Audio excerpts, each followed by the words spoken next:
ውድና የተከበራችሁ የቻናላችን ተከታታዮች እንደምን ሰነበታችሁ? ዛሬ በቻናላችን ለየት ያለ በመንፈሳዊም ሆነ በኪነ ጥበቡ ዓለም ትልቅ አሻራ ያኖሩ ትልቅ ሰውን ይዘንላችሁ ቀርበናል። እሳቸው በሚሊዮኖች ልብ ውስጥ የተቀረጹ በእንባና በምስጋና ወደ እግዚአብሔር ማደሪያ የምንጓዝባቸው ውብ መንፈሳዊ መዝሙሮች ዜማና ግጥም ቀማሪ ባለቅኔ ናቸው።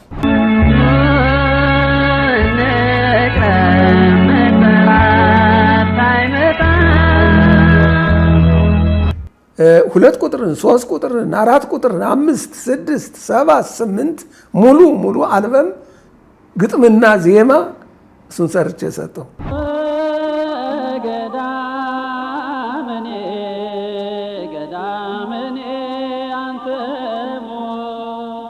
በዜማዎቻቸው ነፍሳችንን ወደ ሰማይ የሚያረቁ በግጥሞቻቸው ሚስጥር የሚገልጡ የጥበብ ሰው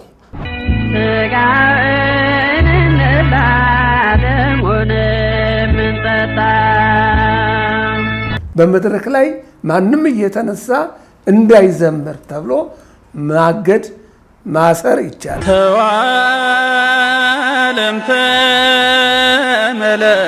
ተመለስ ተዋለም ተገታ 3000 የሚደርሱ ግጥሞችንና ዜማዎችን ደርሰዋል። ነገር ግን የሰማይ ስጦታቸው በዚህ ብቻ አያበቃም። እኚህ ታላቅ አገልጋይና ደራሲ በመንፈሳዊ አገልግሎታቸው መካከል የኪነ ጥበብን ጥልቀትና ሁለገብነት ያሳዩን እውነተኛ ባለሙያ ናቸው። አሁንም ቢሆን ሀገራችን ትምህርትን ካላከበረች የዓለም ቀንድ ሳይሆን ጭራ እንደሆነች ሌላ ሚሊኒየም ታከብራለች። ዛሬ እኚህ ታላቅ የዜማ የግጥም የመጽሐፍና አዲሱ ስልጣን ይመቻል አሽሟጣል ሰፊ ቆይታ ይኖረናል። ስሚ፣ እኔ በድጋፍ ወንበሬን የምይዝ እንጂ በድጋፍ የምነሳ ሰው አይደለሁም። ይልቅ የዚህ እድል ጉዳይ እያሳሰበኝ ነው። የቅዱስ ያሬድ አለመጠበቁ መዝሙሩን አደጋ ጥሎታል ለማለት እችላለሁ።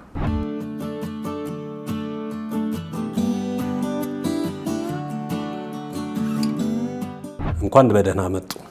እንኳን ደህና ቆያችሁኝ። መልካም። እንግዲህ ውይይታችንን ለመጀመር እርስዎ የዜማ የግጥም ደራሲ እንደመሆኑ ከ1990 ወዲህ ያሉ መዝሙሮች ዜማቸው ለዘፈን የቀረቡ ናቸው።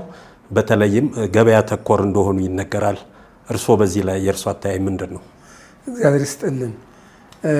የኔ አተያይ የቅዱስ ያሬድ ዜማ ያው ለቤተ ክርስቲያን የተሰጣት ቅዱስ ያሬድ ነው። ቅዱስ ያሬድ ከዓለመ መላእክት ነው የተቀበለው። የወሰደው መላእክት ናቸው ያቀበሉት። በአዕዋፋት መካከል አማካይነት በርግብ አማካይነት ነው ለቅዱስ ያሬድ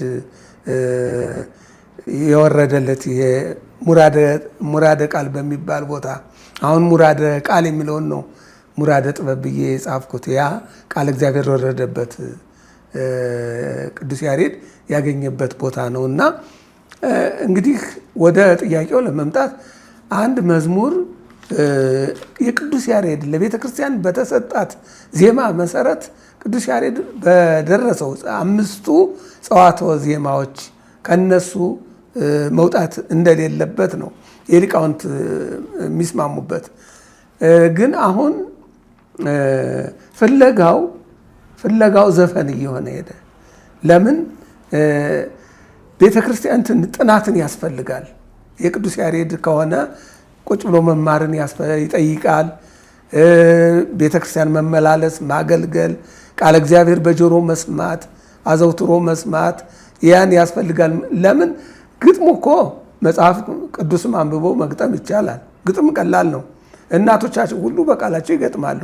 ግጥም ማንም ሰው ግጥም ቢባል ይገጥማል። ችግሩ ያለው ዜማው ላይ ነው። ዜማው ከሱ ጋር ማዋሃድ ከቅዱስ ያሬድ ጋር አዋህዶ መስራት፣ ያ ደግሞ ዘመን ተሻጋሪ ይሆናል። ይሄኛው ለጊዜው አስጨፍሮ አዘልሎ ይወድቃል። ስንት ሊቃውንት ናቸው፣ ስንት መዝሙር ረግፎ ቀርቷል። ለምን? የቅዱስ ያሬድ ባለመሆኑ ሊቃውንት የጻፉት ሊቃውንት የደረሱት ዜማውንም ግጥሙንም ሊቃውንት ከደረሱት ዘመን ተሻጋሪ ይሆናል። አሁንም እኛም ያገኘነው ከሊቃውንት ነው። የነሱን ፈለግ የነሱን አሰር ተከትለን ነው ለመስራት የምንችለውና ትንሽ አሁን እንትኑ መልኩን ቀይሯል። እንደው ላሳጥረውና መልኩን ቀይሯል። ህፃናት እናቶች እንዲወዱት ተብሎ እሱ እንዲያሸበሽቡ ተብሎ እንዲያቀነቅኑ ተብሎ የሚሰራ ነው። ጊዜያዊ ነው። አይተን እንደሆነ ብዙ በዩቲዩብ አሁንም በቃ እንደ ጎርፍ ነው የሚረግፈው፣ እንደ ጎርፍ ይረግፋል ብዙ ዜማ። ግን ያ ሁሉ አሁን የለም እና ችግር ላይ ነች። ይሄ በዘፈኑ ምክንያት አለመጠበቁ፣ የቅዱስ ያሬድ አለመጠበቁ መዝሙሩን አደጋ ጥሎታል ለማለት እችላለሁ። መልካም እንግዲህ የቤተ ክርስቲያንን ደንብና ስርዓት ያልተከተሉ አንዳንድ መዝሙሮች በአውደ ምሕረት ላይ ይዘመራሉ። እንዲዘመሩ መድረክ ለምን ይሰጣል? ይሄንንስ ሃይ ባይ የሚል አካል ለምን ጠፋ? ሃይ ባይ አለው። ሃይ ባይ ተሰርቶለታል። ሃይ ባይ ለምሳሌ የሊቃውንት ጉባኤ አለ። ከዛ በተዋረድ ጠቅላይ ቤተ ክህነት አለ። ከዛ በተዋረድ ሀገረ ስብከት አለ። በገጠሪቱ ኢትዮጵያ ደግሞ ሊቃነ ጳጳሳት አሉ። ዋናው ቁንጮ ሆነው በእነሱ ስር ሊቃነ ካህናት አሉ። አጥቢያ ወረዳ የሚባል አለ። እንትኑ ተሰርቷል። ምደባው ተሰርቷል። ከላይ እስከታች ቼኑ ወርዷል። ግን ምንድነው ያ አጥቢያ አንዱ አጥቢያ የራሱን በቃ ምዕመናን የሚመጡበትን ምዕመናን የሚያገኝበትን በምንም ተበላሽቶም ስርዓት ተበላሽቶም ምንም ብሎ ብቻ ምዕመናን መጥተው አጨብጭበው ደስ ብሏቸው እንዲሄድ ያን ከመፈለግ አንጻር ነው እየተበላሸ የመጣው እንጂ ይሄን በቅዱስ ሲኖዶስ ማንም በሊቃውንት ጉባኤ እየታየ ካልሄደ በስተቀር ዜማውም ግጥሙም በመድረክ ላይ ማንም እየተነሳ እንዳይዘምር ተብሎ ማገድ ማሰር ይቻላል። በዚህ መልኩ ነው። የአሁኑ ዘመን መንፈሳዊ መዝሙሮች ይዘት ከግጥምና ዜማ አንጻር ካለፉት ጊዜያት በምን ይለያል? በምንስ መስተካከል ይኖርበታል ብለው ያስባሉ እርስዎ? መዝሙራት ከአሁኑና ከድሮው ስንል እንግዲህ መዝሙር በግዕዝ ነው እንዲዘመር የሚፈለገው። ሰንበት ትምህርት ቤቶች ተቋቋሙ። ሰንበት ትምህርት ቤቶች ከተቋቋሙ በኋላ እነዚህ ወጣቶች ሊቃውንቱ ሲዘሙ፣ ሲያሸበሽቡ፣ ሲያረግዱ እነዚህ ወጣቶች ምን ይዘምሩ ተብሎ ወደ አማርኛ ይመለስና በአማርኛ እንዲዘምሩ ሲፈቀድ ዜማውም ያው የቅዱስ ያሬድን ሳይለቅ ግዙን ተከትሎ ያው የሱን ወረብ የሱን ዜማ ሳይለቅ እንዲያሸበሽቡ እንዲዘምሩ ተደርጎ ያው እንግዲህ እስካሁን ድረስ መጥቷል። ያን እየተቀባበልን እኛ እዚህ አድርሰነዋል። በመቀባበል አሁን እንዲዘመር የሚፈለገው ዋናው ነገር ከቅዱስ ያሬድ ዜማ ከአምስቱ ጸዋትወ ዜማ በመሰረቱ እኮ መዝሙር ሲባል ራሱ በየ54ቱን ሰንበታት መዝሙር ሰርቶላቸዋል ቅዱስ ያሬድ። ቅዱስ ያሬድ ከሰራላቸው እነሱ መዝሙር በየእሁዱ የሚባሉ ለየዕለቱ ለየቀኑ ተቀምጦላቸዋል። ስለተቀመጠላቸው ያ ግን በግዕዝ ነው። በቤተ ክርስቲያን እሁድ የሚዘመረው ማህሌት ላይ ያ ቅዱስ ያሬድ ያመጣው ዜማ ነው። መዝሙር ብሎ አስቀምጦታል። ያ በቂ ነበረ። ግን ቅድም እንዳልኩት ለሰንበት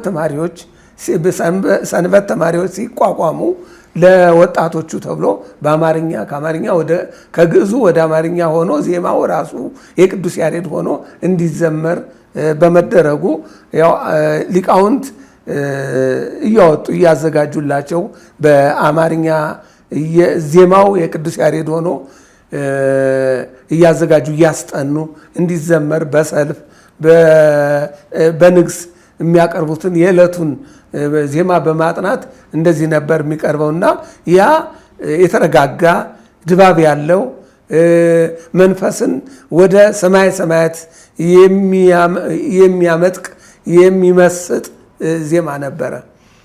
አሁን ድረስ ሁሉ እንግዲህ በቅዱስ ያሬድ ከተቃኘ ዘመን አይሽረውም። እርግጠኛ ነኝ ዘመን አይሽረውም። አሁን ይህንን ዜማ ኦልዲስ ብለውታል። ለምን? እንግዲህ መንፈስን ተመስጦን ስለሚያመጣ ነው። እርጋታን ስለሚያመጣ ነው። ጭፈራ የለም፣ መዝለል የለም። ካስፈለገ ደግሞ ወረቡም አለ። ወረቡ ይፈጥናል ትንሽ፣ እሱም በቂ ነው ለመዝለል ያህል፣ እሱም በቂ ነው። ግን የተሰራልን ስራ ብቃት አለው። ግን አሁን ንስሐ ነው የሚያስፈልገው። ይህ ንስሐ ጊዜ ነው እና ራስን እያዳመጡ ቃለ እግዚአብሔርን መዘመርን የመሰለ ነገር የለም። ይሄ ሁሉ ጠፍቷል። አሁን በመድረክ ላይ ዝላይ ነው። ምንድን ነው መሰለህ የምሽት ቤቶች ብዙም ዘፈን እያጠሩ እግራቸው እያጠረ ሄደዋል ብዙ ሰው። ዘፈን ቲያትር ቤቶች ብዙም የሉም የዘፈን።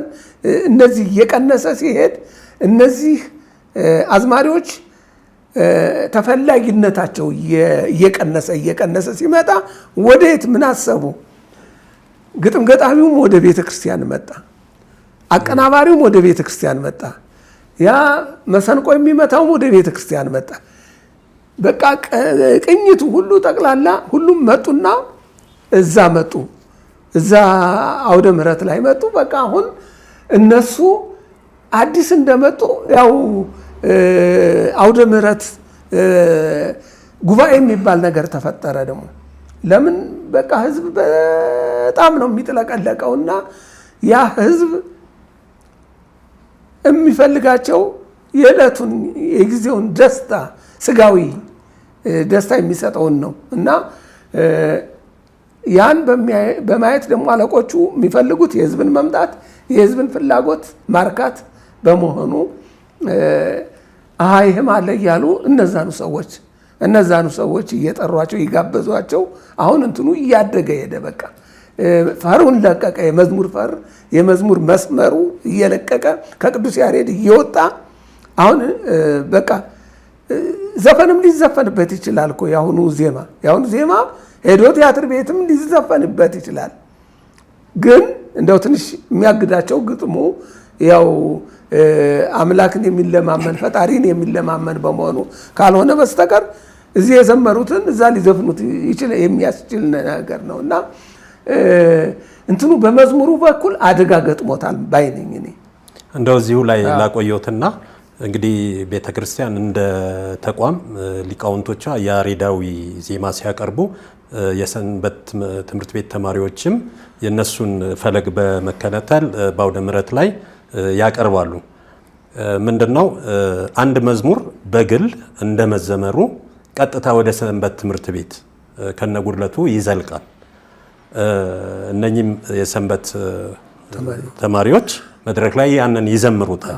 ወደ ዝማሬ በሚቀየርበት ሰዓት ግን ከያሬዳዊ ውጪ ነው የግለሰቦችን መዝሙር ያቀርባሉ። ለምን በአንደኛው አልጸኑም? አንዱ ይሄ ነው። ምክንያቱም በግለሰብ የተዘጋጁ መዝሙሮች ጉድለታቸው እየታወቀ በመምጣቱ ማለት ነው። አሁን ላይ ሰንበት ትምህርት ቤት የሚያቀርበውን አጫበርስ እንዴት ይመለከቱታል? ይሄ ለምሳሌ ንግስ ላይ ታቦት ወጥቶ ስርዓት አለ። መጀመሪያ ሰንበት ትምህርት ቤት ወጣቶች ያቀርባሉ። ያም በአባቶች መጀመሪያ የቤተ ክርስቲያኑ የማህሌት ሰዎች ማህሌታውያን ሊቃውንት እነሱ ያቀርባሉ።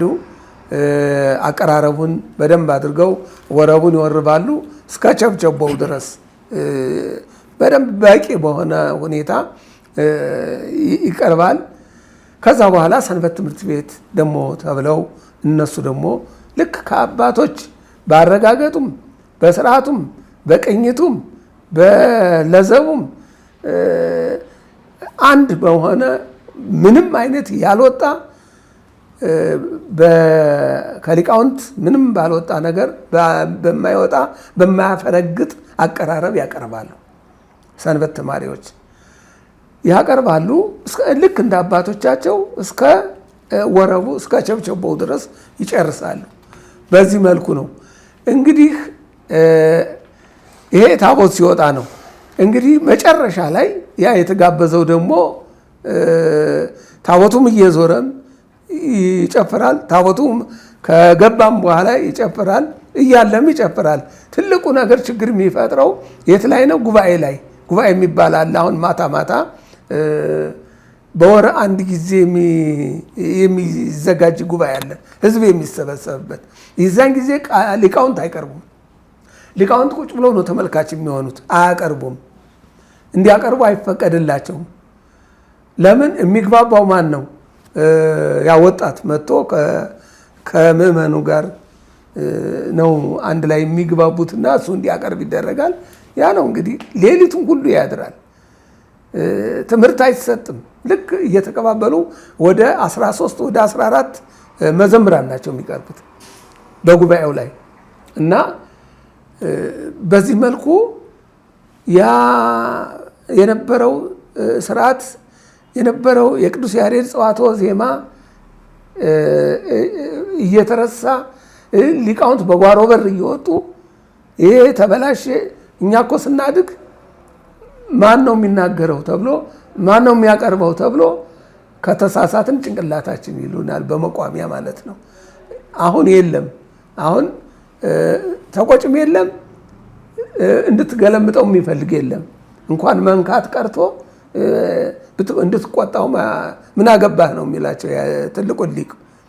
እንዲህ አይነት ትውልድ ላይ ነው ያለነው እና እነሱ አሁን ሁሉንም ትተው በምስራቅ በር ወጥተው ወደ ቤታቸው ይሄዳሉ። ከዛ በኋላ ይሄ እንግዲህ እንደፈለገ ያደርገዋል። ተቆጭ የለ ምን የለ። አብሮ የደብሩ አስተዳዳሪ አብሮ ከነሱ ጋር ይጨፍራል። ያው እስከ ማለቂያው ድረስ ይጨፍራል። ያው ምናልባት ሲደክመው ካልሄደ በስተቀር እንደዚህ ነው እና በዚህ መልኩ ነው እየተለወጠ ሄደው። መልካም እንግዲህ ማህሌት ላይ የሚታየውን አገልግሎት ለምሳሌ ከበሮ አመታትና መሽከርከር ወደ ላይ መዝለል ሲታይ መንፈሳዊ ይዘቱን ለቋል። ዓለማዊነት ይታያል። ከመንፈሳዊ እርካታ ይልቅ ወደ ስጋ እርካታ የማዘንበል ሁኔታ አለ።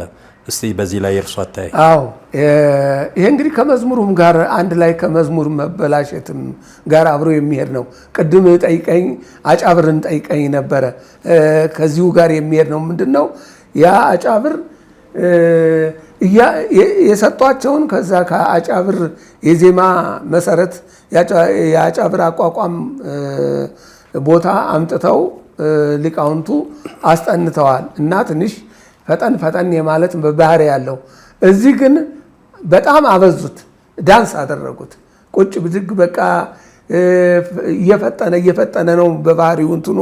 ግን ዋናው መሰረቱ ግን በመሰረቱ የተማሩት ሊቃውንት ግን በተረጋጋ ደስ በሚል ሁኔታ ነው የሚያቀርቡት። ያን በደንብ አላዩትም ወጣቶቹ እና አሁን ካልከኝ አብሮ መጣና እንትኑም ይሄ ከበሮው ጭራሽ ባናት ያሽከረክረው ጀመር። የምጥቻ ዶሮ የምንለው ነገር አለ። እናቶች እንደዚህ የሚያዞሩ ልክ እንደዛ እያዞረ ይሄ ምንም ከሕግ የሌለ ነው። ከእግዚአብሔር ጋር ያቀያይማል። ወደ መንፈሳዊ ወደ ስጋዊ ያስኬዳል። ወደ ስጋዊ ስሜት በቃ የመታየት ሌላ ነገር እንደው መንፈስን እየቀየረ ወደ ዓለማዊ ወደ ስጋዊ የሚያስኬድ ነገር። ለዚህ ነው ሊቃውንት ልኩን ሲያልፍ በቃ ይላሉ። ጸናጸላቸውን ሸዋሸዋሸ አድርገው ይሄ የቅዱስ ያሬድ ትክክለኛውን ዜማ እያስረገጡ እያሉ በኋላ ሙቀቱ በኃይል እየናረ ሲሄድ ከእንትኑ ላይ ከጡዘቱን በለው በድራማ አነጋገር ነው። እዛ ላይ ሲደርስ በቃ ነው የሚሉት። ለምን መንፈስ ወደ ሌላ እንዳይሄድ ነው።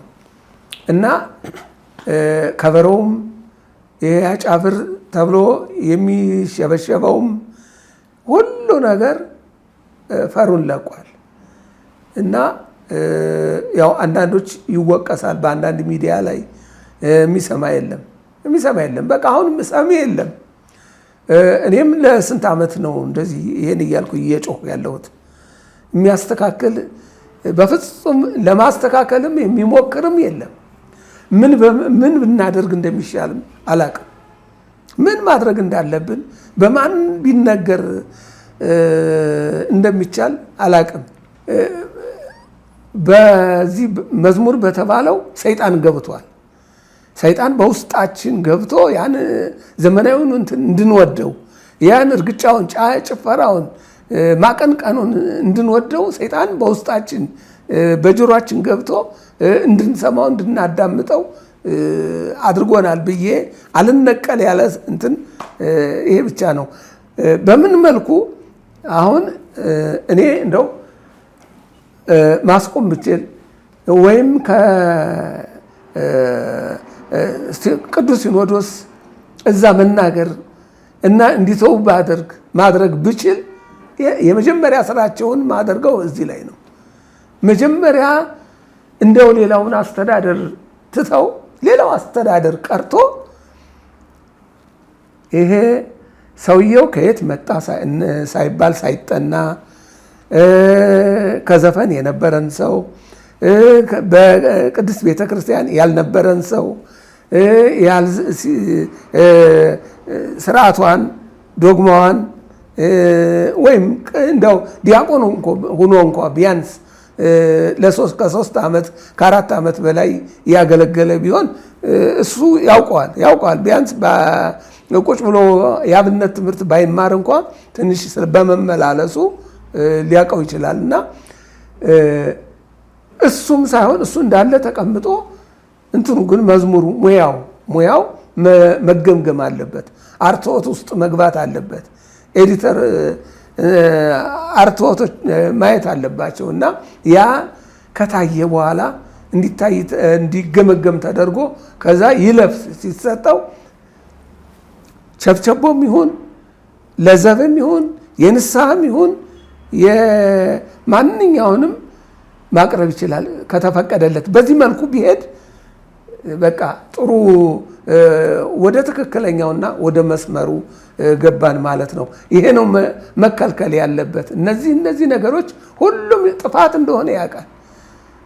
የደብረ አስተዳዳሪዎችም እኮ ያውቃሉ ጥፋት መሆኑን፣ ግን አማራጭ የለንም ነው የሚሉት። ህዝብን ለማግኘት አማራጭ የለንም። ህዝብ እኮ እንዳስተማርከው እኮ እንዳሳየው ነው። ያን እኮ ስላዩ ነው እንጂ ይሄን የቅዱስ ያሬድን ቢያዩ አይሄዱም። በቂ እኮ ነው።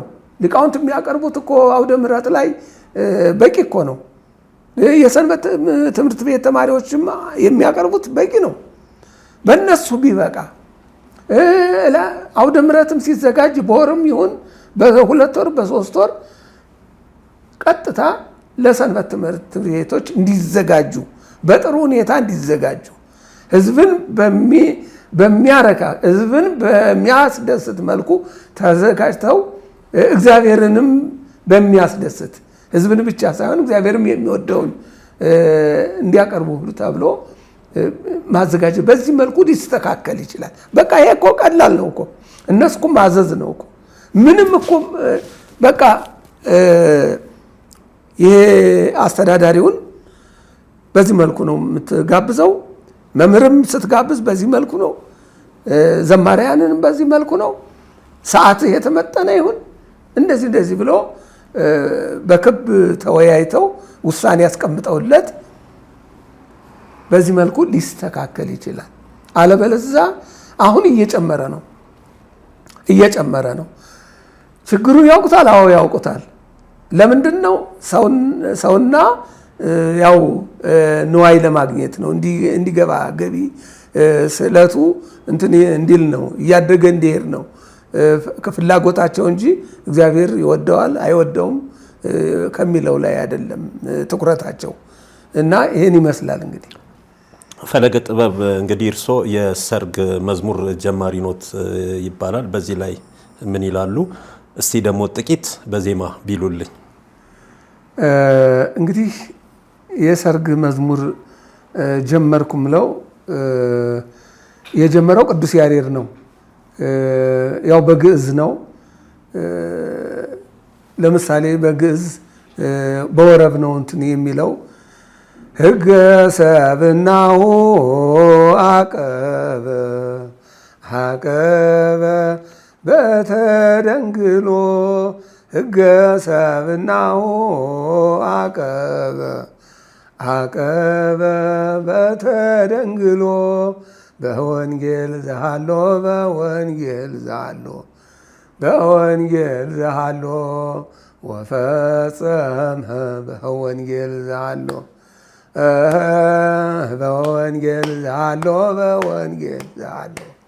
በወንጌል ዘሃሎ ወፈጸመ በወንጌል ዘሃሎ ይህን እንል ነበረ በፊት። ደግሞ ምግብም ከተበልቶ ካለቀ በኋላ ሰርገኛው እንትን ካለ በኋላ ደግሞ ማዕዱ ሀቢይ ህብስተ መና ማዕዱ ሀቢይ ህብስተ መና ወስትየው ከመ ወይነ ቃና ወስትየው ከመ ወይነ ቃና ወስትየው ከመ ወይነ ቃና ወስትየው ከመ ወይነ ቃና። እንግዲህ የተበላውን የተጠጣውን የማመስገን ነው። ምግቡም ጥሩ ነው፣ ጠላውም ወይነ ቃና ነው ብሎ ለማመስገን ነው። ቅዱስ ያሬድ የደረሰው ደግሞ በሌላ መንገድ ነው። ያው ስጋው ደሙን ነው ማለት ነው። ግን ወደዚህ አምጥተው ሊቃውንት እንደዚህ እያለው በወረብ ነበረ። ግን ወደ አማርኛ በአማርኛ ሰርግ እንዲዘመር እኔ ነኝ እዛ ሰንበት ትምህርት ቤት ተማሪዎችን አስጠንቼ ከመ ቀናንሞ የሰራ ቀምሞ ከመ ቀናንሞ የሰራ ቀምሞ እያለ እንትኑን ይደረድራል፣ መንደርደሪያውን ማለት ነው። ደግሞ ሌላው ዘኢዮር መንበሩ ሐረግ ሙሽራው ማማሩ ዘኢዮር መንበሩ ሐረግ ሙሽራው ማማሩ ዘኢዮር መንበሩ ሐረግ ሙሽሪት ማማሯ ማማሯ ማማሩ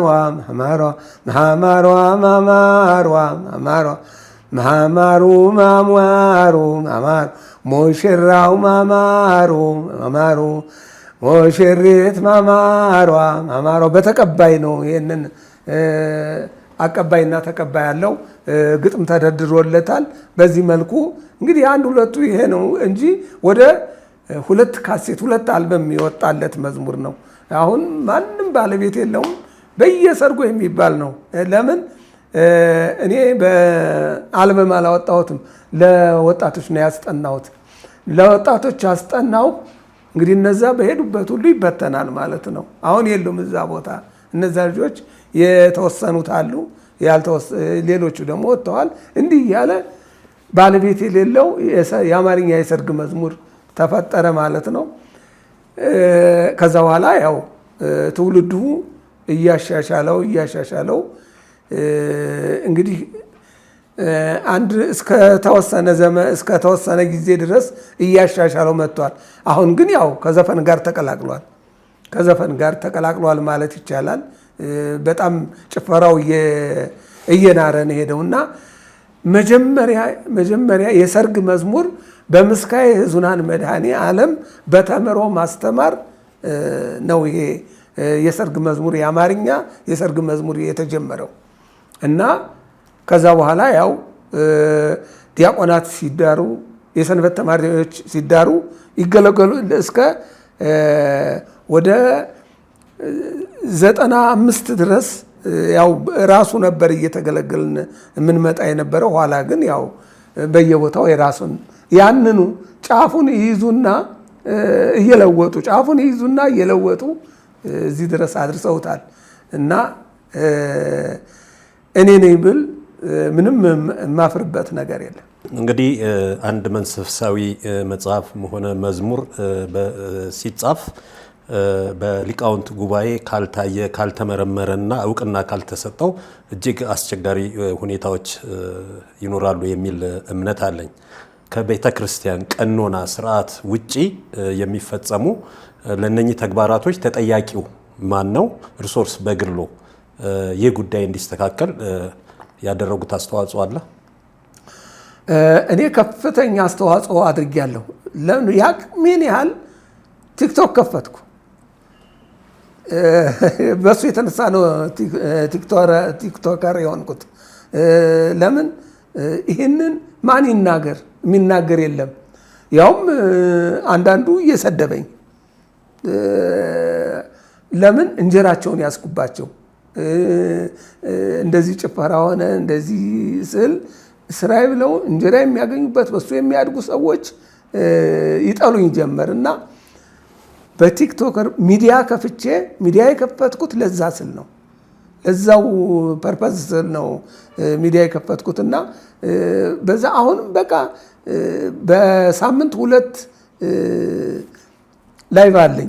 በሱ ሁሉ አስተምራለሁ። በሱ እስቲ ዘማሪያንን የሚመጡትን ሊማሩ የመጡትን ፈቃደኛ የሆኑትን ዘምሩላቸውና ከዘመሩልኝ በኋላ አይ ግጥሙን ይሄ ሕጸጽ አለበት፣ ይሄ ክፍተት አለበት፣ ይሄንን አስተካክይ፣ ዜማው ደግሞ ከኛ የወጣ ነው። ምንም በቀጥታ ነው የምነግራቸው። እንደዚህ መፍራት ወይም መልመጥመጥ ምናምን የለም። ትክክል አይደለም። ዜማው የዘፈን ነው።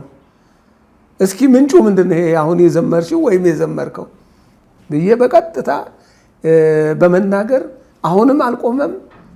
ለዚሁ ብቻ ርዕሱ ይሄው ነው። ሌላ ነገር ምንድን ነው የነሱ ምላሽ? እዚህ ጋር የነሱ እንትን ነዋ የሚቀርቡት እኔ ጋ በቅዱስ ያሬድ ዜማ የሚያምኑ ናቸው። እነዛ አይመጡም።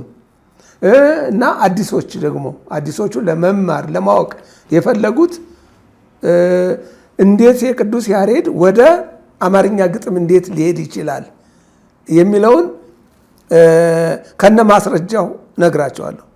ከነ ማስረጃው በማስረጃ ምንጭ ሊኖራችሁ ይገባል። ከየት ነው የወሰዳችሁት? ከመዋሲት ነው? ከቅዳሴው ነው? ከዝማሬው ነው? ከድጓው ነው? ከጾመ ድጓው ነው? ከየት ነው? ከምህላው ነው?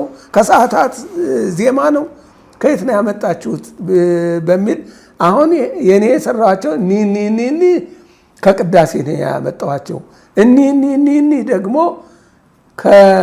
ከሰዓታት ነው የመጣው እያልኩ እያዘምኩ እንትን እያልኩ እነግራቸዋለሁ። እና መቼም የተወሰነው ማለት ይቻላል የመጡት እኔ ጋ የኔ ቤተሰብ የሆኑት እያዳመጡኝ ነው። አይቀሩም፣ ይመጣሉ በየሳምንቱ። እና ይህን ያህል ትግል አድርጌያለሁ። ሌላው ሊደረግ የሚገባው ቅድምም የተናገርኩት ነው። ይሄ ቅዱስ ሲኖዶስ በእጁ ነው ያለው። በቃ በኢትዮጵያ ያሉትን አብያተ ክርስቲያናት አጥቢያዎች ሁሉ የማዘዝ ስልጣን አለው። እንዲህ እንኳን ይሄ መዝሙሩን በዚህ ሂድ ማለት ይቅርና አንዱን አገልጋይ ወደ አንዱ ይወስድ የለ እንደ አንዱን ወደ አንዱ አስተዳደሩን ከአንዱ ወደ አንዱ ያደርጋል። ያ ልቅ ይከብዳል። ይሄ ይቀላል ነው። ይሄ ስርዓት ይስተካከል ነው። ስርዓት ይስተካከል። የቤተ ክርስቲያን ነባሩ ትውፊት በነበረው ይሂድ ብሎ እኮ መንገድ ነው። አቋም ነው ዋናው ነገር። እዚህ ጋር እኮ የምእመናኑም ጉዳይ አለ። ምእመናኑስ እንዴት? አዎ በጣም ጥሩ መጣልኝ። ምእመናኑማ አይሆንም ሊሉ አይችሉም። ለምን? ያ እኮ ተጋብዞ የመጣው በቤተ ክርስቲያኑ ባናት ነው የገባው። ያ ልጅ ባናት ነው የገባው። ስለዚህ እነሱ የሚገምቱት ትክክለኛ ሰው አመጡ ብሎ ነው። ምእመናን የሚገምተው በዚህ ነው። ትክክለኛ ምናልባት አልፎ አልፎ የሚያውቁ ብዙ አሉ። እንደው ያውቃሉ ማንላቸው ማንገምታቸው ብዙ ሊቃውንት አሉ። እዛ ከህዝቡ ከምዕመኑ ተቀላቅለው ዝም ብለው የሚያዳምጡ ይታዘባሉ። ታዝበው ነው የሚሄዱት። ብዙ ነገር ታዝበው ይሄዳሉ። እና እነሱ ናቸው እንጂ ምዕመናኑ በላይ በኃላፊዎች ተጋብዞ የመጣ ቦታ የተሰጠው እንዲዘምር የተፈቀደለት በመሆኑ ይሄ ትክክል ብለው ነው ስለሚያምኑ ይቀበሉታል። ይሄን ነው የሚመስለው። እና ሊገቱት 100% ሊገቱት ይችላሉ። ለምን? በአንዲት ደብዳቤ አንዲት ሰርኩለር በማስተላለፍ ከሊቃውንት ጉባኤ ያልወጣ ወይም ከሀገረ ስብከቱ ያልታየ ዝማሬ እንዳይዘመር ብሎ ይችን እኮ ማስተላለፍ ነው። በቃ ይችናል። ይችን ማድረግ ነው እኮ። ከተላለፈለት ያ አለቃ አስተዳደሩ ይፈራል። ያኑ ያስፈጽማል። እሱም ያወርዳል ወደ ስብከተ ወንጌሉ ማውረድ ነው። በቃ ሌላ ብዙ ውጣ ውረድ የለውም። ደግሞ ከላይ ታዟል ከተባለ እንዴ ብዙ ነገር እኮ ይሰራል አይደል? እንዴ ብዙ ነገር ይለወጣል እኮ። ወደ ገበያ ውስጥ የሚገቡ መዝሙሮችን ለመቆጣጠር አስቸጋሪ ይሆናል ብዬ አስባለሁ። አዎ እንግዲህ እሱ ነው ችግሩ። አንዱ ችግሩ እሱ ነው። ማሳያው እኮ ቤተ ክርስቲያን ነው ማሳያው። እዛ ፊትና ጉልበት ያገኙ ናቸው ወደ ሚዲያው ወደ ገበያው የሚመጡት። እዛ እኮ ፊትና ቦታ ባያገኙ ኖሮ ወደ ሚዲያ አይቀርቡም፣ ወደ ገበያው አይቀርቡም። ለምን? ይሄ እኮ ተከልክለዋል፣ ይሄ እንዲባል ተብሏል። እና ምንድነው የእንትን ማቋቋም አንድ ትልቅ ኮሚቴ ማቋቋም እንደ ቦርድ ትልቅ ያው እንትኑ አለ። በእርግጥ ይሄ ስራ የሊቃውንት ጉባኤ ነው። ሊቃውንት ጉባኤ አለ። ግን እነሱ ያው የመጽሐፍቱም ብዛት ስለሚበዛባቸው መጽሐፍቱን ዶግማውን ስለሚመረምሩ በጣም ስለሚሉ ከነሱ በታች ሆኖ ይሄ ዝማሬ ወጣቱን የሚይዝ አንድ ቦርድ ተቋቁሞ ያ ቦርድ ማንኛውም ዘማሪ ማንኛውም ግጥም ገጣሚ እሱ ጋር እየቀረበ ካልሆነ በስተቀር ፈቃድ ካላገኘ ወይም ሰርተፊኬት እስካላገኘ ድረስ እንዳይቀርብ ቢባል በዚህ ሊወሰን ይችላል። በዚህ ሊወሰን ገበያውን ሁሉ እንትን የመቆጣጠር መብት አለው። ለምን? የቅዱስ ያሬድ ነዋ። ሀብቱ እኮ የቅዱስ ያሬድ ነው። ሀብቱ የቅዱስ ያሬድ ነው። እና ይህን ይመስላል። ከፕሬስ ሕግ አኳያስ እንዴት እንቃኘዋለን? ከፕሬስ በኮፒራይት መንገድ ነው። በኮፒራይት ጉዳይ ሳይሆን አንድ ሰው የመናገር መጽሐፍ የማሳተም የተለያዩ ነገሮችን ለሕዝብ የማድረስ የማሰራጨት መብቱ የተጠበቀ ነው። በዚህ አንጻር ቤተክርስቲያን እነኝን ነገሮች ለመቆጣጠር አትቸገርም? እሷ አትቸገርም። የሚወስነው እኮ ሕዝቡ ነው። አይገዛውም፣ እንትን አይለውም እኮ እዛ ተነግሮታል፣ ያውቃል። ሰንበት ተማሪዎች አሉ፣ እነሱ ሁሉን ይከታተሉታል። ስለሚያውቅ ይሄ እኮ ተከልክሏል፣ ይሄ መዝሙር እኮ እንደዚህ ነው፣ ይሄኛው ዘፈን ነው የሚመስለው እና እኛ የምንፈልገው ያን የድሮውን የቅዱስ ያሬድን የእሱን ዜማ ሊቃውንት የፈቀዱለትን ነው እና ፈቃድም ለመፍቀዱ እዛ ፕሬስ እኮ ይበተናል፣ ወረቀቱ ይበተንላቸዋል። በእርግጥ ገበያ ስለሆነ የመጣላቸውን ሊያስገቡ ይችላሉ። አንዳንዶች ደግሞ የቤተ ክርስቲያንን እድገት የሚፈልጉ ደግሞ አይጠፉም። እነሱ ደግሞ እስኪ አምጣ ወረቀትህን፣ እስኪ ፈቃድህን አምጣ ብሎ ይመቻቸዋል ለነሱ። እንግዲህ ይሄ የህሊና ጉዳይ ነው። ህሊናውን የሸጠ ዝም ብሎ ማንም ያስገባል። ያው አሁንም እየሄደ ነው መዝሙሩ ይሄዳል። ለዕለቱ አንዴ ይሰማል። አድማጭ የለውም፣ እየረገፈ ይሄዳል እና ራሱ እኮ ስራውና ምዕመኑ ነው ይሄን ነገር ሊወስነው የሚችለው እና በዚህ ሊታሰር ይችላል። ፈለገ ጥበብ እንግዲህ እርስዎ በርካታ መዝሙሮችን ለኢትዮጵያ ኦርቶዶክስ ተዋሕዶ ቤተክርስቲያን አበርክተዋል። አንድን መዝሙር ለመድረስ መነሻው ምንድን ነው? ቃለ እግዚአብሔር ነው? የግል ህይወት ነው ወይስ የማህበረሰቡ ሁኔታ? የግል ህይወት ትልቁ ነገር ነው። የአብነት ትምህርት ቤት የመጀመሪያው ነው። የአብነት ትምህርት ቤት መሰረታዊ ነው።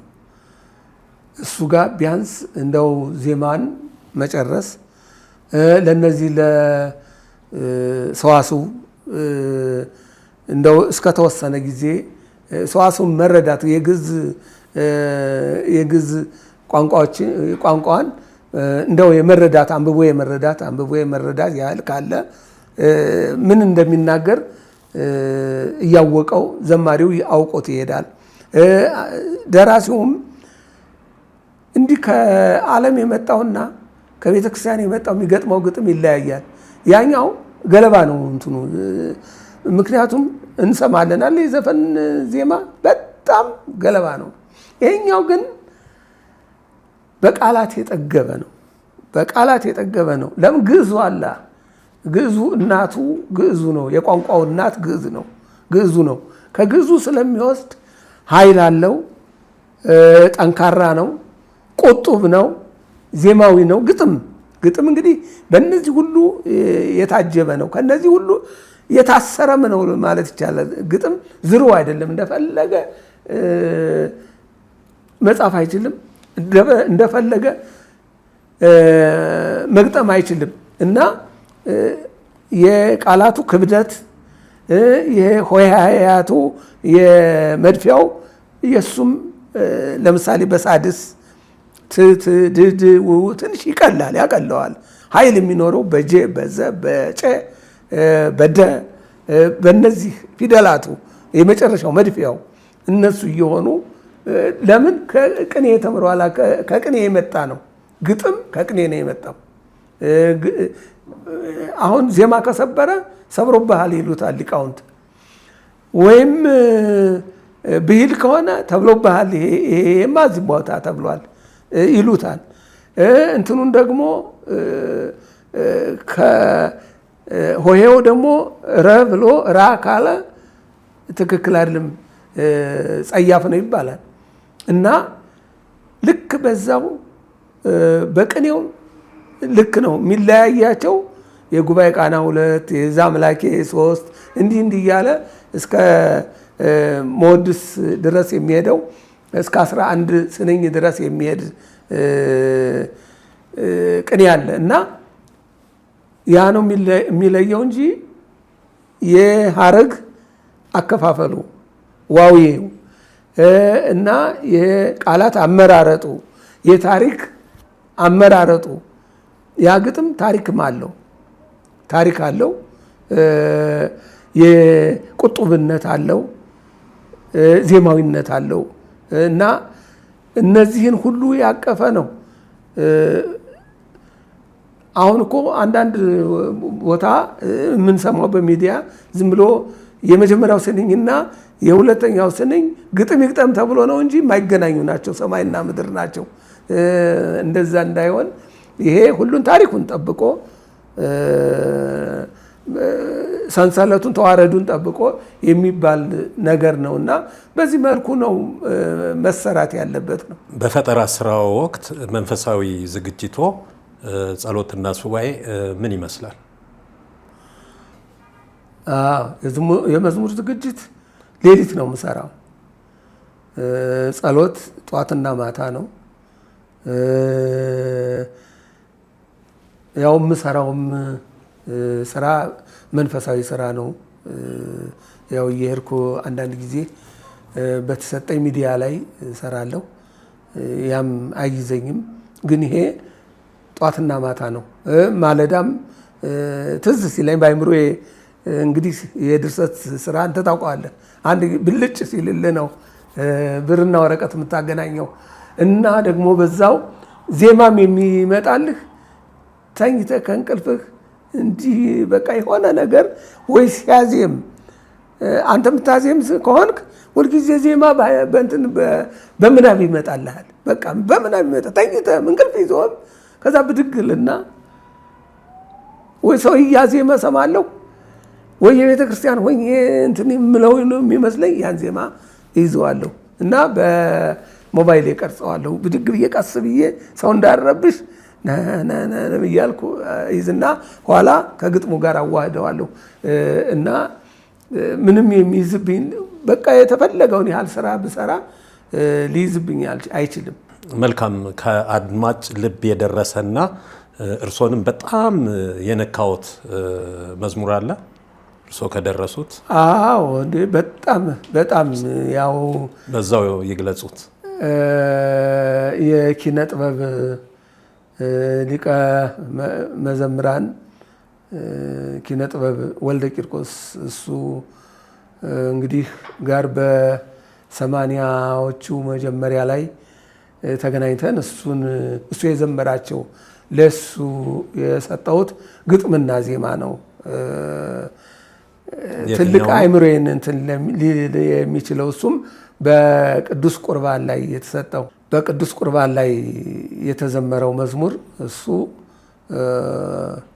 አእምሮዬን ነክቶታል። እስቲ በደንብ ታሪኩንም ሰፋ አድርገው ቢገልጹልኝ። እሺ እንግዲህ ከኪነ ጥበብ ወልደ ቂርቆስ ጋር የተገናኘ ነው ያው 80ዎቹ ላይ ነው። እኔ መዝሙር በ78 ጀምሮ ነው። አሁን የመዝሙር ግልጋሎት 40 ዓመቴ ነው። አሁን በዚህ ዓመት ከ87 ጀምሮ ስትመጣ 40 ዓመት ነው። 40 ዓመት ያለማቋረጥ ዝማሬ እንትን ብያለሁ እና ምን ላይ ተገናኘን? ሰርግ ላይ ተገናኘን። አንድ ዲያቆን የምስካየ ኅዙናን መድኃኔዓለም ዲያቆን አግብቶ እዛ ላይ እኔ እንግዲህ አላቅም ተሰጥኦዬ ብዙ ነው። ስነ ጽሁፍም በቅኔ መልክ አቀርባለሁ እና ህዝቡን በቃ በእያንዳንዷ ስንኝ ያጨበጭብልኛል። ይህን በቃ ሁሉም የሚመሰክረው ነው። አሁን በህይወት ያሉት ሁሉ ያውቁታል ይሄንን እና ከዛ ስንወጣ አንድ እዛው ምስካየ ኅዙናን ያለ አሁን በህይወት የለም ኃይሌ አየለ የሚባል እሱ ነው ያገናኘን። እንግዲህ አንተም ድምፅ አለ አንተም ትጽፋለህ ለምን ሁለታችሁ አብራችሁ አትሰሩ የሚል አገናኘን። እዛው ጥሩ ተባባል ተቀጣጠርን፣ ቀጠሮ ያዝን። እኔ እዛው ምስካየ ኅዙናን ቤት ተሰጣኝ፣ እዛች እኖራለሁ። አሁን ወደ ሳገባ ነው ከሷ የወጣሁት እንጂ እዛች ነው በቃ ለ20 ዓመት እዛች ነው የኖርኩት እና ብዙም ድርሰቶች የደረስኩት እዛች ላይ ሆኖ ነው። በጣም ጥሩ ተቀጣጠርን። በመጀመሪያው ግጥሙን ገጠምኩ። ኑይሁት አልኳቸው፣ መጡ፣ አዩት። ጥሩ ነው በቃ ይህን ዜማ ዚምበት ተባለ። አሁንም 15 ቀን እንዲመጡ ተቀጣጠርን። 15 ቀን ለ15 ቀን በካሴት አድርጌ ቴፕ አለ ይስማው እሱ አለኝ ያኛው ጓደኛችን። አይ ቤቱ ይውሰድና ይስማው አልኩ። ምክንያቱም እዛ ዜማውም ምንም እንዲሄድ አልፈለኩም እና ይዞት ሄደ ኪነ ጥበብ። ከዛ በ3 ወሩ በ2 ወሩ በቃ በደንብ አድርጎ እንትን ብሎታል፣ በቃ አሽቶታል እና እንደው እኔ ከደረስኩት በላይ አድርጎ ዘምሮት። እኔ ብቻ እንግዲህ ምንድነው መንገድ ነው የምሰጣቸው መንገዱን ነው የምሰጣቸው። በሱ መሰረት እሱም ዘምሮ አመጣው። ጥሩ ነው በቃ አሁን ወደ ህትመት እንሂድ ተባለ። መጀመሪያ መርካቶ ነበር አንድ ስቱዲዮ፣ እሱን እንትን የአርያም ሙዚቃ ቤት መርካቶ አዲስ ከተማ አቶ ጉልላት ይባላሉ። እሳቸውን ያሳትመዋለሁ አሉ። መጡ፣ ተዋዋል። በጣም ጥሩ ሰው ካገኘንማ በጥሩ ሁኔታ ነው፣ በጣም ጥሩ አጋጣሚ ነው ብለን እሳቸው ቤት እየሄድን መሰንቆውም ዋሽንቱም እየመጡ እዛ እየተለማመድን እኔም የዜማውን አካሄድ እንዲህ ነው እያልኩ እንዲህ ብትሰብራት እንዲህ ብትለው እያልኩኝ ተቀረጸ፣ አለቀ። ከዛ ሂደቱ እንደዛ ነበር። አሁን ስቱዲዮ ሁሉም በአንድ እንትን ነው የሚጠቃለለው። እና ያንን ከተለማመዱ በኋላ ያን ይዘን ወደ ስቱዲዮ ሄድን። ስቱዲዮ የት ነው? ኮልፌ መስጊድ ስር አንድ ስሙ ጠፋብኝ፣ እሱ ጋር ነበረ። እሱ ጋር ዘፋኙም ይገባል፣ እኛ ወረፋን ይዛለን። ስንገባ ጫቱም የሲጋራውም ጭስ እዛው። እኛ እንግዲህ እንዴት አድርጎ ተመስጦ ይምጣ የእግዚአብሔር የምስጋና እንዴ ብሎ ተመስጦ ይምጣ። በቃ ያን ሁሉ ይችላል እንደምንም ተቀርጾ ማታ ወደ 6 ሰዓት ነው የጨረስነው። እና አንዳንድ ጊዜ ደግሞ እንትኑ ይሄ የሙስሊሞች መጥሪያ ያለ አይደል እሱ ይጮህብናል። ሲጮህብን በዛን ጊዜ እንደገና እናቆማለን፣ እንደገና እንጀምራለን፣ እንደገና እናቆማለን። ወይም ቀረጻው ደግሞ ይበላሻል። እንደዛ ስንል ያኛው የመስጊዱ እንትን ሲጮህ ስናቆም እንደዚህ ያልን ያው መሽቶ ሌሊት በ6 ሰዓት እንግዲህ እግዚአብሔር መኪና የለም እኮ የሚሸኘንም ያደርሰንም የለም። እስከ ፒያሳ ድረስ፣ ፒያሳ ነው የኪነ ጥበብ ቤት፣ እስከ ፒያሳ አብረን እንመጣለን። እኔ በዚህ በ4 ኪሎ ዞሬ ያው ምስካየ ኅዙናን እንገባለሁ። እና ይህን ያህል መስዋዕትነት ከፍለናል ከኪነ ጥበብ ጋር። እና በዚህ መሰረት 2 ቁጥርን፣ 3 ቁጥርን፣ 4 ቁጥርን፣ 5፣ 6፣ 7፣ 8 ሙሉ አልበም ግጥምና ዜማ እሱን ሰርቼ ሰጠው። እንደገና ደግሞ ማርታ የምትባል ማርታ ኃይለ ሥላሴ የምትባል ቦሌ ገና ሊሰራ ታስቦ እንትን እያለ መሰረቱ ሁሉ ተጀምሮ አሁን እሷም አነጋገረችኝ። እዛ ስራ እያለሁኝ መጣች። እሱን በቃ ተቀጣጠርን። ሰርቼ አዘጋጅቼ ግጥሙንም ዜማውንም አዘጋጅቼ ጠብቅሻለሁ አልኳት። ተዘጋጀ። ምንድነው ካሴት፣ የድሮ ካሴት ነው።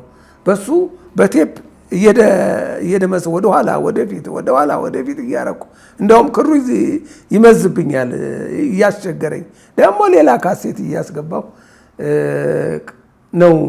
የዛን ጊዜ አሰራሩ እንደዛ ነው። አሁን በጣም ቴክኖሎጂ አቅልሎታል። ዝም ብሎ በሞባይል እንደዚህ መጮህ ብቻ ነው፣ ሌላ ችግር የለውም። እና ያንን ለእሷም በአማረ ሁኔታ እሷም ጥሩ ተሰጧላት፣ ድምጿ ጥሩ ነው። በጥሩ ሁኔታ ተዘጋጀ፣ ተሸጠ። ለመድኃኔ ዓለም ለቦሌ መድኃኔ ዓለም ትንሽ የመሰረት እንትን እንዲያግዝ ነበር የሰጠችው። እሷም በዛ እንዲያውም ተሸልማበታለች። እና ይህን ያህል ነው እንግዲህ አጀማመሬ ይህን ይመስላል። ከኪነ ጥበብ ጋርም የተገናኘ ነው በዛን ጊዜ ነው። ከዛ በኋላ ያው እየሰራን ግን ለማን ነው የምንሰጠው? ሙዚቃ ቤቶች አሉ አይደል? አሁን የለም እንደሱ የሚባል፣ ለነሱ እንሰጣለን። እነሱ አልተሸጠም ይሉና በቃ ለፍተ መቅረት ነው። ምንም ነገር የለንም።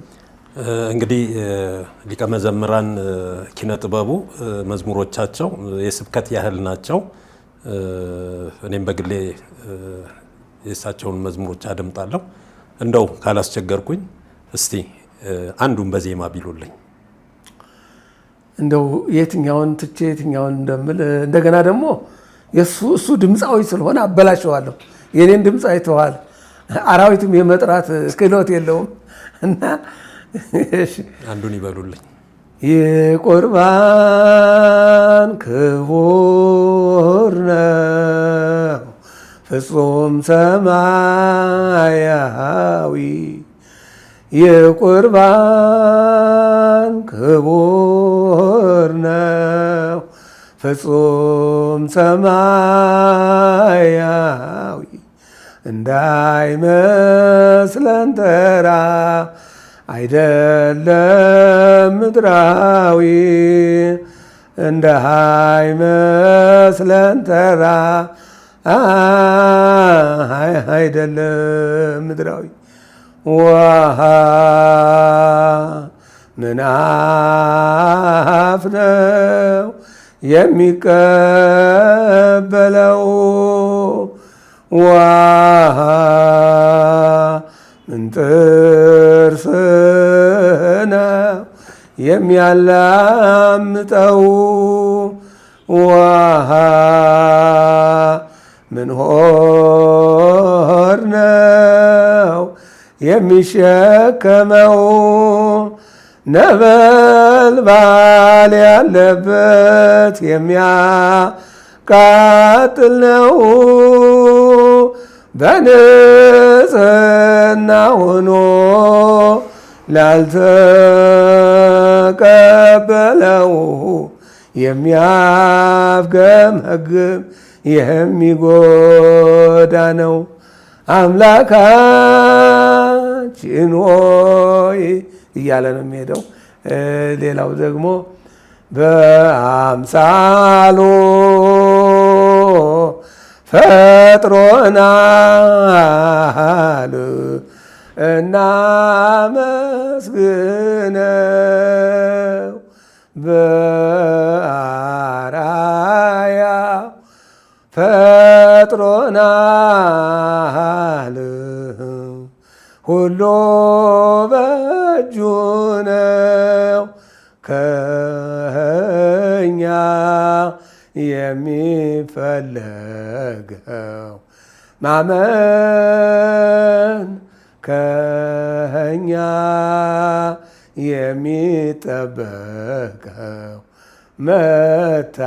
መታመን እጅግ ጾም ከመራመድ እንዲህ ደስ ይላል። እግዚአብሔር ይስጥልኝ።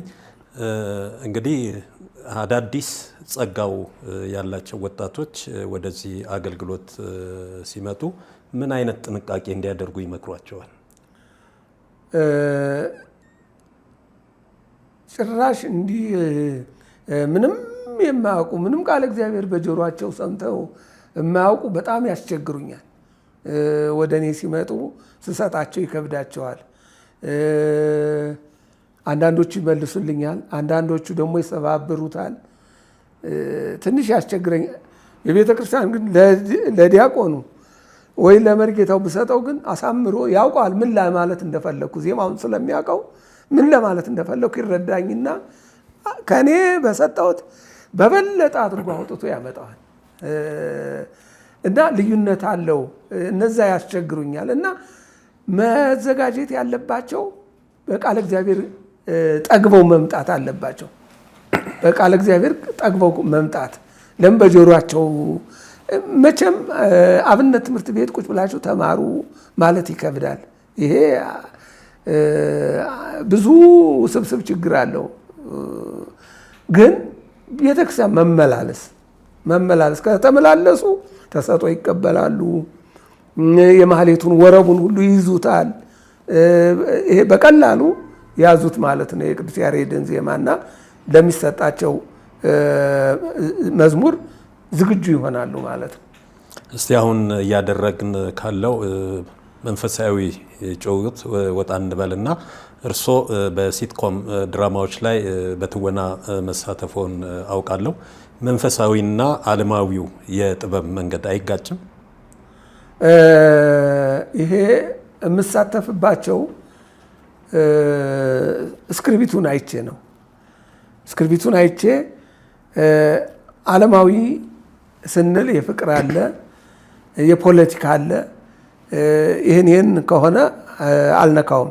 ግን ህዝቡን የሚያስተምር ማህበራዊ የሆነ ከሆነ በሱ ደስ ይለኛል። ለምን በቃ እኔ ከልጅነቴ ጀምሮ የኪነ ጥበብ ሰው ነኝ። በቃ ለዚህ እግዚአብሔር መርጦኛል። ለዝማሬ፣ ለትወና፣ ለስነ ጽሁፍ፣ ለስነ ጥበብ እንዲያው የአቅሜን ያህል እንደ አርቲስቶቹ የጎላ ባይሆንም አደርገዋለሁ ብዬ በድፍረት የምናገረው ነገር ነው እና ሁሉንም ሆንኩበት፣ ሁሉንም አየሁት፣ ሁሉንም ሰርቸዋለሁ፣ ሄጄበታለሁ እና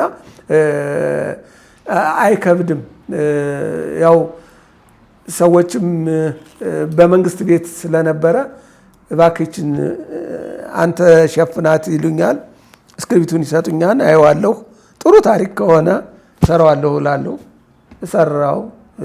እሰራዋለሁ በጥሩ ሁኔታ ያችን እወጣታለሁ ማለት ነው። ያችን ገጸ ባህሪዋን በመላበስ በኩል ብዙ በጣም ብዙ ጭውውቶችን፣ አጫጭር ተውኔቶችን፣ ረጃጅም ተውኔቶችን፣ የቴሌቪዥን ድራማዎችን፣ የፊልም ድራማዎችን እነሱን ሁሉ ያው ሰርቻለሁ። ጥቂቱን እስቲ ቢገልጹልኝ ከሰሯቸው የፊልም ስራዎች። ጊዜው ረጅም ስለሆነ በጣም ረሰዋለሁ። ከእንትን እንደዋ ርዕሳቸው ቀይዋ ቀን የምትለዋ እሷ እንግዲህ ያው ማህበራዊ ህይወትን ነው የምታስተምረው።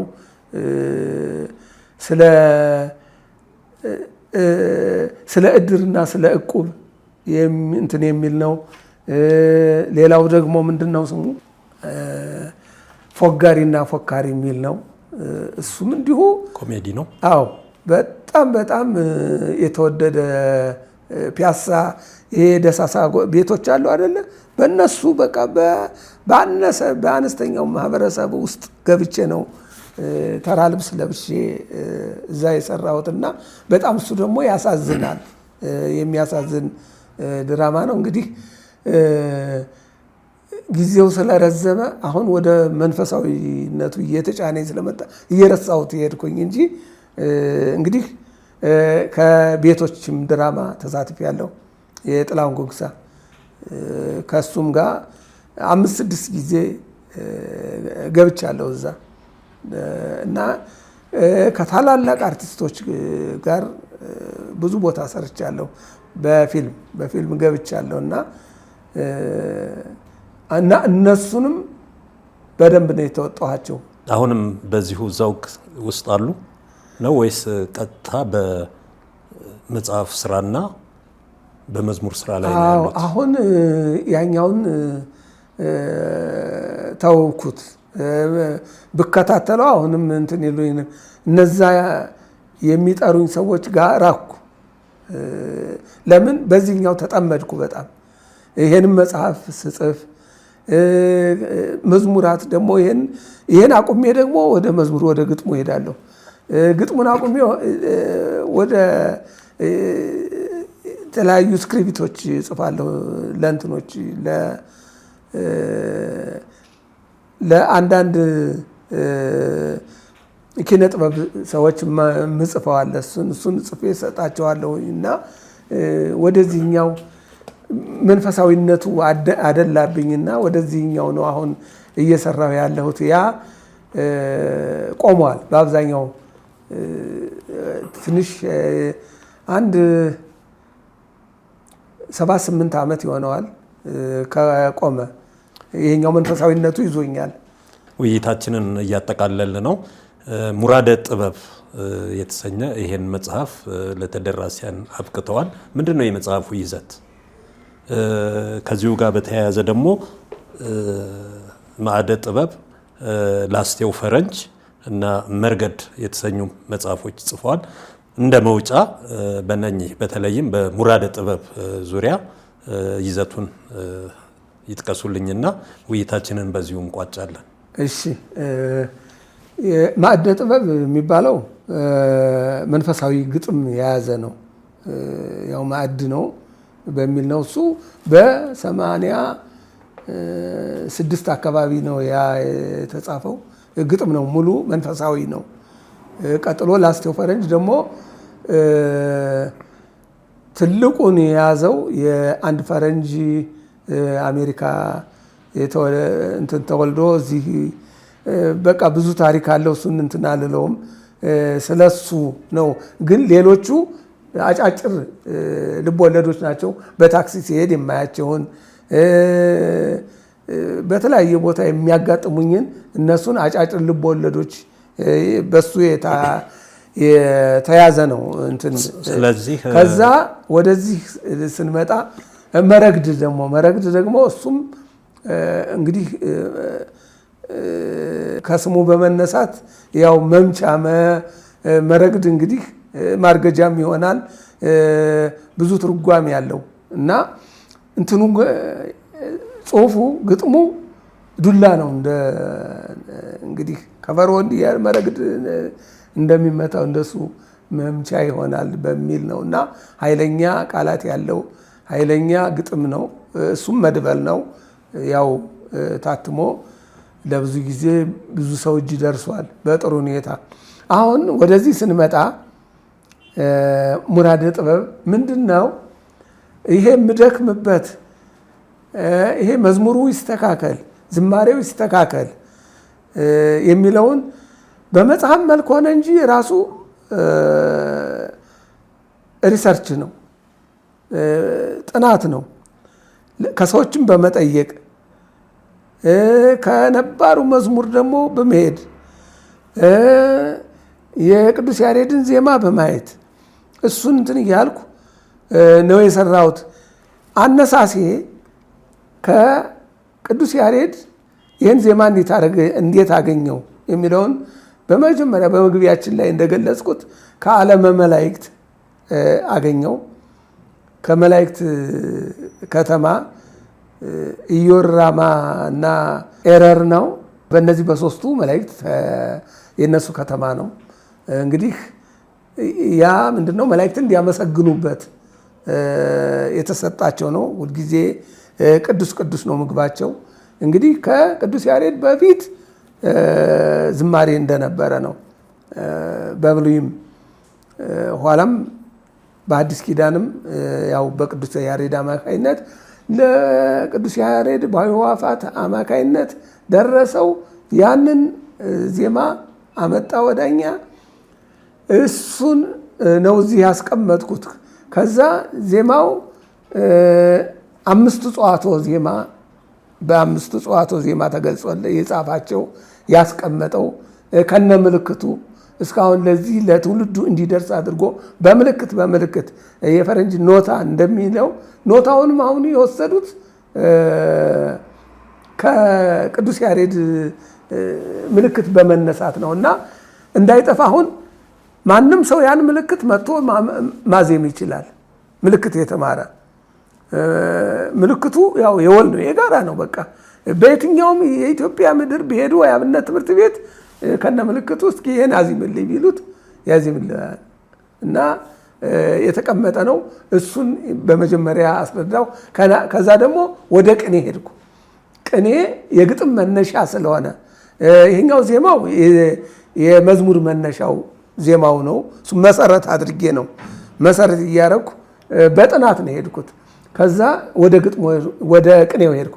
ቅኔ ስንት ቤት እንዳለው ቤት መምቻው ሁሉ የዋዊው አከፋፈሉ፣ የሐረጎች አከፋፈል፣ የስንኞች አደፋፍ፣ የዜማ መስበር እነዚህን ሁሉ ከቅኔ የወጡ ናቸውና ወደ ግጥሙ በዛው መሰረት ሄድኩ። ወደ ግጥሙ ሄድኩ። ግጥሙ ደግሞ 3 አይነት ግጥም አለው ይላል። ለምሳሌ በመድረክ የሚነበብ ግጥም አለ፣ ለዜማ የሚሆን ግጥም አለ፣ በተለያየ ደግሞ ለሆያ ሆዬ የሚቀርብ ግጥም አለ። እንትኑ የግጥም ብዙ ነው፣ በጣም ብዙ ነው። ሆያ ሆዬ ግጥም አለ፣ ዘለሰኛ ግጥም አለ፣ በገና ግጥም አለ። እነዚህም ሁሉ ደርድሬያቸዋለሁ እና መዝሙር ስንሄድ ደግሞ በአራት አንጓ 4x4 የምንለው አለ። አራቱ አንጓ 4 ስንኝ ያለው 4 እየሆነ በአንጓው እየተከፈለ አንጓውን የሚከፍለው ማን ነው? አዝማቹ ነው። አዝማቹ ለዘማቹ እያቀበለ ያ በመሃል እየገባ ዜማው እየተቀያየረ የሚዘመር መዝሙር እሱ በየ4 ነው። 3x4 የሚባለው ደግሞ ስንኙ 3 ሆኖ 4 አንጓ ያለው ሆኖ እንደሚቀርብ ነው የተዘጋጀው። ሌላው አቀባይና ተቀባይ ሚል ተቀባይ አለ። ይሄኛው ዋናው አቀንቃኙ ግጥሙን እየደረደረ ሲነግረው ያኛው የተሰጠውን ይቀበላል ማለት ነው። በዚህ መልኩ ይሄዳል። ሌላው ደግሞ መዝሙር ልክ እንደ ኢትዮጵያ ሕዝብ መዝሙር እንደ ቸርነትህን በምሳሌ በወስደው አዝማች የለውም። በቃ ወደ 11 ስንኝ ነው። መወድስም ወደ 11 ስንኝ አይደል? በሱ ልክ እንትም ተብሎ ተመጥኖ የሚዘጋጅ መዝሙር አለ እና ያ መዝሙር በጋራ ነው የሚባለው። በኳየር በሚሉት በእሱ አይነት ነው ሊቀርብ የሚችለው። በጋራ ነው፣ ህብረ ዝማሬ ነው። በህብረ ዝማሬ እና እንደሱ እንደሚቀርብ አድርጌ ዘርዝሬው ከዘረዘርኩ በኋላ እንደገና እንዴት ለዜማ የሚሆነው ግጥም ምን አይነት ነው? ለዜማ የሚሆነው ግጥም ተመጥኖ ቤት የማይሰብር ሲያዜም እንዳያስቸግር እንቅፋት እንዳይሆን እንትኑን የጠበቀ ሀረጉን የጠበቀ ስንኙን የጠበቀ እና የማያደናቅፍ መሆን አለበት የሚል ነው። ለዚህ ለግጥሙ የሚሆነው ዜማ ደግሞ የመጀመሪያው ድምፅ ነው። ድምፅ መኖሩን ማረጋገጥ፣ ድምፃዊ ነኝ ወይ ብሎ ለሰው ማሰማት ያን ያደርጋል። ሁለተኛ ዜማው ደግሞ የቅዱስ ያሬድ ነው ወይ? እንግዲህ ከየት ነው ያመጣሁት? እንዲህ ከሚለው ብፅዕት ከርስ ከሚለው ወይም ዮም ጸለሉ ከሚለው ከመቤታችን ከዚህ ነው ያመጣሁት፣ ከእስመ ለዓለሙ ከዚህ ነው ያመጣሁት ብሎ መናገር መቻል አለበት በሚል እያሳየው ምንም እንኳን መጽሐፉ ባያዜምም የሚያውቁትን እንዲያዜሙት አድርጌ ታዋቂ የሆኑትን ወረቦች ለምሳሌ ይሄን በዚህ ግጥም ብታዘጋጀው ብታዋህደው ጥሩ ዜማ ታገኛለህ የሚል ነው። ከዛ ስነ ጽሁፍ ይዟል እሱ። ድራማም የቲያትር ማጻጻፍ ዘዴ ያው ቲያትር ተምሬያለሁ። እሱም ያው ሙያ ስለሆነ የደከምኩበት 5 ዓመት የደከምኩበት ስለሆነ በድራማ መልክ ድራማን እንዴት እንደሚሰራ አላማውያንን ሁሉ እሱን አስቀምጫለሁ። ሌላው ደግሞ እንትን ነው ስርዓተ ነጥብ ከአንድ እስከ መጨረሻው ወደ 39 የሚሆኑ አይነቶች ቃለ አጋኖ፣ ቃለ ስላቅ፣ 2 ነጥብ፣ 4 ነጥብ፣ ትምህርተ ጥቅስ እነዚህ ሁሉ ሃይፈን በቃ እንደገና በክብ ውስጥ የሚገባው ምንድን ነው? ነጠላ ሰረዝ፣ ድርብ ሰረዝ፣ እነዚህ ሁሉ እያንዳንዳቸው እዚህ ውስጥ ገብተዋል። በሌላው ቀጥሎ ደግሞ ቀጥሎ ያለው ስለ አለባበስ ነው። ወደ መድረክ የሚወጣው ሰው ማን ነው? ካህን ነው። ካህን ከሆነ ካባውን ለብሶ ያው ተገቢውን ቀሚስ አድርጎ ሻሽ ጠምጥሞ መድረክ አስተማረም ዘመረም በዚህ መልኩ ይሄድ ነው። ስለ አልባሳት ነው እንግዲህ ያው የሰንበት ትምህርት ቤት ተማሪዎችም እንደ ዲያቆን አክሊል ማድረጋቸውን ትተው በተዋረድ በማዕረጋቸው ይገልገሉ ነው። ያንን ከፍ ብለው መልበስ የለባቸውም ለማለት ያው ከተለያየ ጥቅስ ጋር እንትን እያልኩ የተጻፉትን መጽሐፍት ስለ አለባበስ ብዙም አልተጻፈም፣ ግን እንዲህ አንዳንድ ከነሱ ያገኘኋቸውን እየጠቀስኩ በዚህ አስቀምጨዋለሁ። የመጨረሻው የማዕረግ ስሞች ናቸው። ሊቀ ዘማሪ፣ ሊቀ መዘምራን እየተባለ ብዙ ዝም ብሎ ከየትም ተነስቶ መጥቶ አንዲት መዝሙር ያቀረበ ሁሉ እኔ ሊቀ መዘምራን እከሌ ይባላለሁ አይባልም በፍጹም። ይሄ ቤተክርስቲያን የትሕትና ቤት ነች። ሊቀ መዘምራን ሊባል የሚችለው ማን ነው? ሊቀ መዘምራን እኮ ያ ሌሊቱን ሙሉ የሚቆመውን ማህሌት የሚመራው ሊቅ ነው። ይሄ ስም ሊሰጠው የሚችለው እና የቦታ ስሞች እንደ ንቡረ እድ እነዚህ ጸባቴ ከነሱ ጀምሮ የሚሰጡ ማዕረጋትን አስቀምጬ በዚህ ለዘማሪያን ምክር ሰጥቼ ጥንቃቄ መደረግ እንዳለበት በግጥሙ በዜማው በድምፅ ያለውን በጥንቃቄ ቢሰራ ቤተክርስቲያናችን ልንጠብቃት እንችላለን በሚል ተደምድሟል ማለት እና ይህንን የያዘ መጽሐፍ ነው። መልካም እንግዲህ ፈለገ ጥበብ በየነ ድንቁ ይሄ ሙራደ ጥበብ በተለይም ኦርቶዶክሳዊ የአማርኛ መዝሙራት የግጥምና ዜማ አዘገጃጀት ስርዓት አሁን በዘርፉ ለሚመጡ ዘማሪያን ትልቅ ስንቅ መሆን የሚችል መጽሐፍ አበርክተዋል። በተለይም ደግሞ 3000 የሚደርሱ መዝሙሮችን ለኢትዮጵያ ኦርቶዶክስ ቤተክርስቲያን ያበረከቱ ታላቅ የጥበብ ሰው ኖት፣ እንዲሁም የቤተክርስቲያኗ ልጅ ኖት። በዚህ አድናቆቴን እየገለጽኩኝ ለነበረን ቆይታ በግልጽ ውይይት ስላደረግን እግዚአብሔር ይስጥልኝ ማለት እወዳለሁ። ውይይታችንን በዚሁ አብቅተናል። እሺ፣ እኔም እግዚአብሔር ይስጥልን እላለሁ።